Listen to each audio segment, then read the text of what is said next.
भारत का भव्य इतिहास जो हमेशा छुपाया गया, रुद्र महल।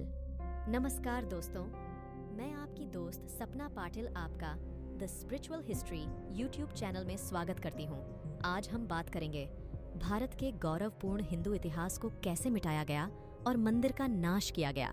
हम बात कर रहे हैं ऐसे ही के मंदिर की जो कि गुजरात राज्य के पाटन जिले के सिद्धपुर का रुद्र महल है। सिद्धपुर एक समय में अहमदाबाद के पहले गुजरात की राजधानी हुआ करता था और यही सिद्धपुर में लोग विश्व भर से मातृ श्राद्ध अर्पण करने के लिए आते हैं। आज हम बात करेंगे भगवान शिव के भव्य अति भव्य मंदिर रुद्र महल की, जिसका विध्वंस किया गया। रुद्र महल का निर्माण 930 ईस्वी में शुरू हुआ था और 1140 ईस्वी में पूरा हुआ था। इसकी भव्यता का अंदाजा इसी बात से लगाया जा सकता है कि मिरादे सिकंदर किताब में सुल्तान अहमद शाह का इतिहासकारों ने भी रुद्र महल के अंदर की मूर्ति के बारे में लिखा गया कि ये मूर्तियां चीन और खेतान की मूर्तियों से भी अधिक भव्य है। लेकिन इस भव्य मंदिर को विदेशी हमलावर अलाउद्दीन खिलजी ने इसे 12वीं शताब्दी में पूरी तरह मिटाने की कोशिश की थी और काफी हद तक कामयाब भी हुआ था। 14वीं शताब्दी में गुजरात के बादशाह अहमद शाह और उसके सेनापति उल्लू खान ने मिटाने में कोई कसर नहीं छोड़ी, जो आज जामी मस्जिद के नाम से जानी जाती हैं। आज हम एक मेहराब के साथ केवल 4 स्तंभ देख सकते हैं, लेकिन यहाँ के छोटे खंडन हमें मूल संरचना की सुंदरता और भव्यता के बारे में बताते हैं। यह मंदिर का निर्माण भगवान शिव के अनन्य रूप रुद्र को श्रद्धांजलि देने के लिए किया गया था।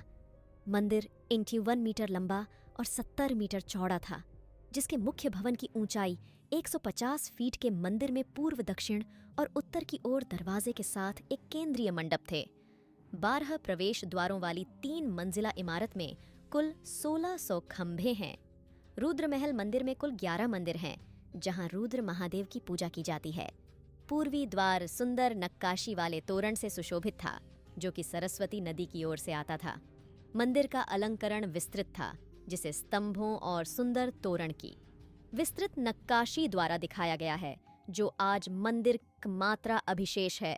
जैसा कि हम अतीत के ग्रंथों में रुद्र महल का वर्णन पढ़ते हैं, जिसमें साफ लिखा है कि महालय एक शानदार और विशाल संरचना थी, जिसमें मूर्तिकला की अतुलनीय संपदा थी। सोलंकी वंश के मूल राजनीति का निर्माण शुरू करवाया था और सिद्धराज जय सिंह ने पूरा करवाया था।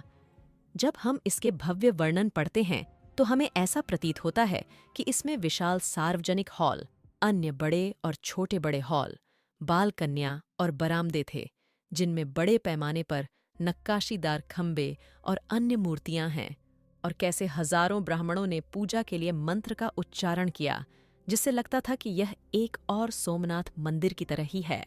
हमें इस संरचना की नींव रखने के बारे में रुद्र महल की कथा का भी ध्यान रखना चाहिए। जब राजा मुराद सोलंकी ने सरस्वती नदी के तट पर एक भव्य शिव रुद्र महल बनाने का सपना देखा, तो उन्होंने प्रसिद्ध वास्तुकार गंधार को बुलवाया। उन्होंने दूर दूर से कुशल कारीगरों के साथ साथ वास्तुकारों और ज्योतिषियों को भी आमंत्रित किया। इन विशेषज्ञों ने निर्माण के लिए पत्थर का चयन किया और निर्माण कार्य शुरू हुआ। मूलराज की मृत्यु के बाद महान वास्तुकार गंधार की भी मृत्यु हो गई। उनके बाद भीमदेव और महान उत्तराधिकारी आए। उनके बाद कामदेव और रानी मीनल देवी। इनके बाद पाटन की गद्दी पर सिद्धराज जयसिंह आए। किसी ने उनको अपने पूर्वज मूलराज के महान सपने की याद दिलाई, जो अभी तक अधूरा था। तभी सिद्धराज जयसिंह ने इसे पूरा करने का निश्चय किया। इसके लिए उन्होंने एक महान ज्योतिष मालवा से मार्केट शास्त्री को आमंत्रित किया। उनके मार्गदर्शन में रुद्र महल की नींव रखने के लिए एक नया स्थान बनाया गया।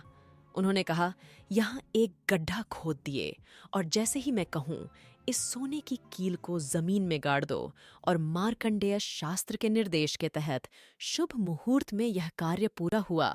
मार्कंड ने कहा कि शुभ मुहूर्त में इस नींव के कारण इस रुद्र महालय मंदिर को कोई स्पर्श नहीं कर सकेगा।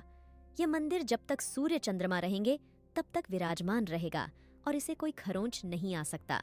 मार्कंड शास्त्री ने कहा कि इस मंदिर को सोने की कीलों से शेषनाग के सिर पर गाड़ दिया गया है और यह पूरी पृथ्वी शेषनाग के सिर पर है, इसलिए यह मंदिर को कभी खरोंच नहीं आ सकता।